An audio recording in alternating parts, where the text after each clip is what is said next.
What's up, everybody? Welcome back to the Coinbros, your guide through the greatest industry on this little rock spinning through the universe. In the simulation, we're all in together, and I'm glad you're here with us. And I am a little bit hungover today. We went out and had a couple drinks, me and the Coinbros. And sometimes you just have one too many. You know what I mean? But I'm here. I'm going to be here every single day, no matter what. I will wake up out of my drunken slumber to give you guys the news. And boy, do we have some good news today. The market is actually pumping like crazy, and I'm sure a lot of people are wondering why. So we're going to get down to the bottom of it.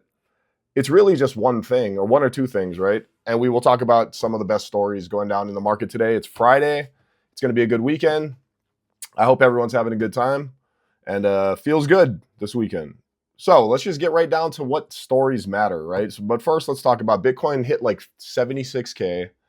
We're up 25% from the cycle low. So we went all the way down to like 60K. We're up 25% from the bottom. So that's a good pump from the bottom. A lot of people are saying that they think we might have touched the bottom. I was saying it in many videos. I kind of agree. To think that Bitcoin's going to go back down to like 50K. I don't know, man. I feel like everyone's going to buy it right up. But okay, so it's ranging right around like 75, 76K right now. Now, there is a huge sell wall at 76K. So there's like $450 million sell wall. So that means the minute that we hit 76, we're probably going to see a big dump. It's because there's like, a massive $500 million sell wall. And once we break through that and that gets gobbled up, it can go off to the races. But that's a pretty big sell wall. That's $500 million that people are trying to sell on the market. And we just got to wait and see. And, you never know. It might just run right through it. But it's probably going to be a resistance level just based on that fact alone, right? Funding, the most negative since 2023. And there's a lot of reasons, right? Like Ethereum's pumping right now. It actually has the most transactions in the history of Ethereum. I think there's been like 200 million transactions or something. I'll read it for you guys. But let's just dive right into the stories, all right? So here's what matters. So there's been 2 cycle bottom signals firing simultaneously. The RHODL plus funding equals a 2019 to 2022 setup, which was an insane run, right? So let me read this for you. The RHODL says cycle correction is done. Funding says bottom is in. Exchange reserves at 7-year lows. Long-term holders regaining dominance. Every on-chain metric says that this is accumulation territory. So that's every on-chain metric that you could see is saying this is when you should be buying. And the only thing stopping 80K is, like I said, that $450 million sell wall and a ceasefire that, talks of a ceasefire of the war that we have about 4 days left. So everyone's kind of just waiting to see what happens with that. If we get good news, it could just like burst right through that $450 million sell wall. And we could be off to the races. I mean, it probably won't happen overnight, but we'll be in that direction. We're still in a bear market. I like when it's like this because we're in a good direction, but you have time right now. Like the market's not going crazy. And we might have only 3 to 12 months where you can actually take positions and make some moves. Like I always say, the minute that this thing takes off, you're going to wish you were doing stuff a year before or 6 months early. So, being in the industry so long, I understand that. And I'm kind of like frantically pacing on like trying to get stuff done right now because I know where this is headed, right? On-chain says buy. So the on-chain metrics are like saying buy. It's a buy signal. And I'm just reading the stats. I'm not trying to give you guys advice. This is literally just on-chain metrics. The market is sitting between the two at 75K, asking which one it wants. So pretty pivotal point. We'll see what happens, but every on-chain metric is saying like this is when you should be buying. So if you're somebody that goes off stats, well, I mean, there's probably the best stat you could ever see, right? So we'll see what happens though. Like the war talks, there could always be something bad happens, market dumps. But if you just read on-chain metrics, it's looking pretty bullish.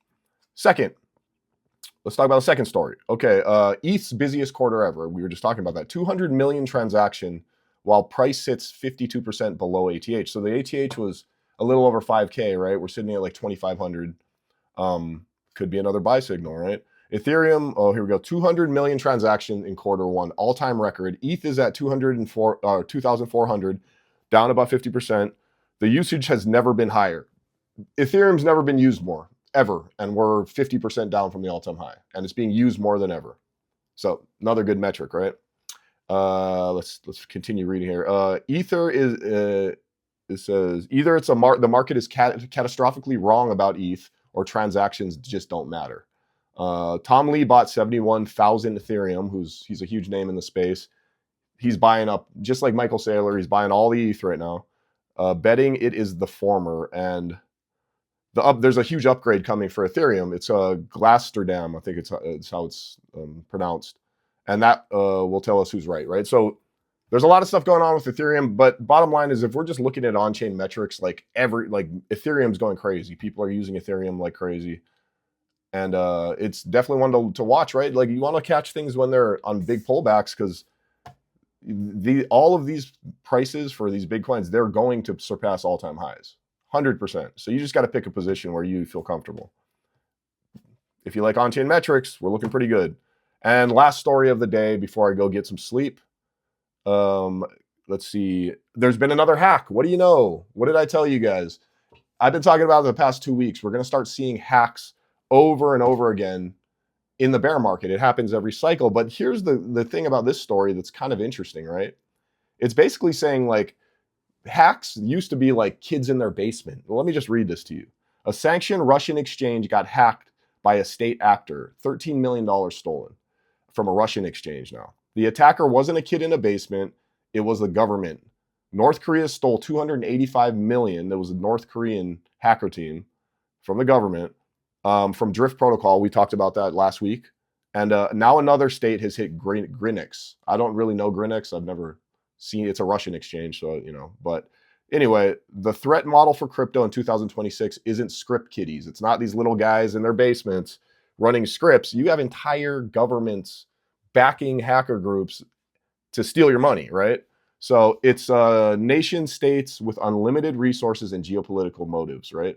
So if your exchange is on a sanction list, you're not just at regulatory risk. You're at you're like a military target, right? Because, like, governments now are attacking exchanges, and they have hacker groups set up, and they are wiping out all of these, different protocols. So here, the bottom line is, don't ever leave your money on an exchange, or like leave your money anywhere. Just don't do it. You're just setting yourself up for something bad to happen. It's the same thing. Anytime you don't have your keys, they're not your coins, right? That's the oldest saying in the book. Keep your money on a ledger. If you're going to trade, just keep a little bit. Whatever you're going to trade with, play with that. But don't leave. If you're like really up in profit and you're killing it on something, don't just leave your money anywhere, because there's always the threat of getting hacked, and they're getting better and better at it. Computers are getting better. The hackers are getting better. There's always a new scam out there. And yeah, so that's it. So that's probably why the market's pumping today. We have insane bullish bottom signals came in. We're still doing the ceasefire. Hopefully, maybe there's some good news we don't know about yet that, the big dogs know about, and that's why it's pumping. But bottom line is, if you don't just like listening to people, because it's just opinions, right? Like, I had some guy in the comment like attacking my opinions. I'm like, dude, I'll never tell you guys what to buy, but I will tell you the news, and I will tell you what, like, the on-chain metrics are saying. And if that's what you go off, take a look, man. It's never been better on-chain, right, for opportunities to buy. Anyway, I'm exhausted. I'm gonna go sleep. Much love, you guys. Be nice to each other, and I will be back tomorrow and the next day and the next day. Much love. Be nice to each other. Peace.